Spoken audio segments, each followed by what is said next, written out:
Bonjour ou bonsoir, tout dépend à quelle heure vous écoutez ce podcast de l'Odigimédia. Notre chroniqueur invité, Aziz Bousseta, partage son avis et ses réflexions dans un article qu'il a intitulé « Code de la famille, peut-on raisonnablement compter sur le gouvernement ?» Alors écoutons-le dans ce podcast.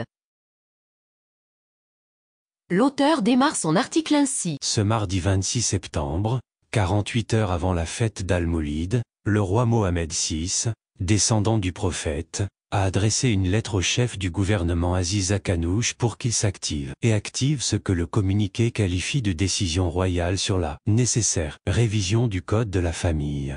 Cet appel à revoir le texte avait été formulé dans le discours du trône de juillet 2022.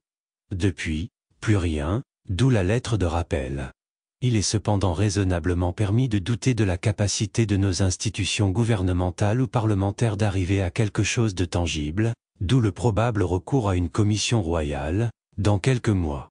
Il semblerait en effet que rien ou presque n'ait été entrepris depuis ce discours royal de 2022, pourtant l'un des plus solennels prononcés par le roi.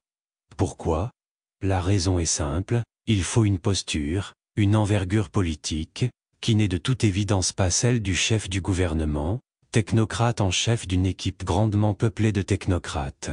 Or, une telle révision d'un tel code requiert un bagage idéologique et une approche éminemment politique, car, en effet, en juillet 2022, le roi avait précisé qu'il ne peut autoriser ce que Dieu a prohibé, ni interdire ce que le Très-Haut a autorisé, en particulier sur les points encadrés par des textes coraniques formels.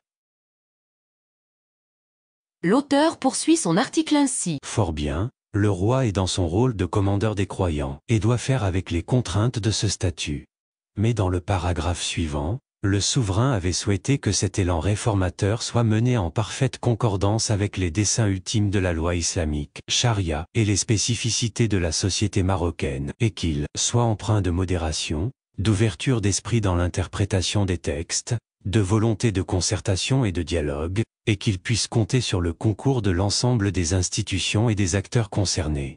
Spécificité marocaine, modération, ouverture d'esprit, interprétation des textes, concertation et dialogue, avec ces mots et expressions, tout est dit et la feuille de route est tracée, un véritable boulevard de réforme pour celles et ceux qui veulent et peuvent le voir.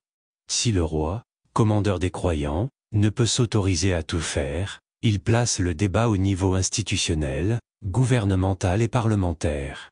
Et dans sa lettre adressée hier au chef du gouvernement, il détaille les personnes, morales ou physiques, appelées à consultation et concertation, le Conseil national des droits de l'homme, le Conseil supérieur des oulémas, et l'autorité gouvernementale chargée de la solidarité, de l'insertion sociale et de la famille, en plus des instances et acteurs de la société civile, des chercheurs et des spécialistes. Aziz Bousseta précise sa pensée ainsi. La problématique de la parfaite égalité du genre est très large, et ne se réduit pas seulement à la question épineuse de l'héritage. La solution à cette problématique passe par un changement d'état d'esprit, la nomination de juges et d'adultes qui vivent au XXIe siècle et pas dans le calendrier de l'hégire, en retrait de 6 siècles. Si les services de police se sont résolument féminisés par l'esprit et dans le fait, il n'en est pas encore de même pour les corps judiciaires et parajudiciaires. Mariage et divorce, droit de garde et égalité de salaire, et même la question du testament portant sur le tiers des biens de la personne défunte, tout cela ne relève pas de versets coraniques explicites. Tout est question d'interprétation, et l'interprétation porte aussi bien sur le texte coranique, dont l'explication et l'exégèse dépendent des écoles théologiques et varient selon les érudits de ces dernières.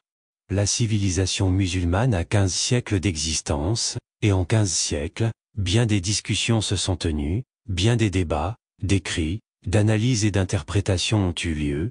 Il faudra y puiser. Il serait absurde de soutenir l'idée que la règle générale appliquée est absurde car elle est coranique, mais il ne devrait pas être interdit d'affirmer qu'elle conduit à des absurdités, comme ses cousins et oncles éloignés d'Amérique ou d'Armorique, d'où l'impérieuse nécessité de réforme. L'auteur ajoute ainsi. Ainsi donc, Parlement et gouvernement devront faire montre d'audace, d'engagement, d'astuce et d'esprit politique pour convaincre les hésitants et vaincre les récalcitrants, si ceux-ci campent sur des positions idéologiques surannées. Et c'est là que le bât blesse. Monsieur Akanouche n'a pas d'idée sur la question, ou il ne l'a encore jamais publiquement annoncé, à l'inverse d'un Abdelila Benkirane ou d'un Nizar Baraka, et Abdelatif Ouabi et Habler, gouailleur, beau parleur mais souvent gaffeur, il a l'audace mais pas la finesse, ce qui peut l'exclure du débat. Quant aux autres, les parlementaires, et les politiques dans leur écrasante majorité, hommes ou femmes, âgés ou non, instruits ou pas, ils sont à l'image de la société qu'ils représentent, conservateurs. Ne faut donc pas en attendre des miracles, comme il n'y a pas eu de miracle pour l'assouplissement des conditions de l'avortement, en dépit des recommandations royales. L'auteur conclut son article comme suit. Or, pour progresser, le pays a besoin de progressistes qui bousculent la tradition, qui relisent et interprètent les textes sacrés, qui cherchent et obtiennent le consensus, et qui œuvreraient avec conviction à donner aux femmes la place qui leur revient, celle de la moitié de la société. Et ces progressistes, femmes et hommes, ne pourraient être réunis que dans une future commission royale, comme en 2003, il y a 20 ans, le temps qu'une société change et que ses besoins évoluent.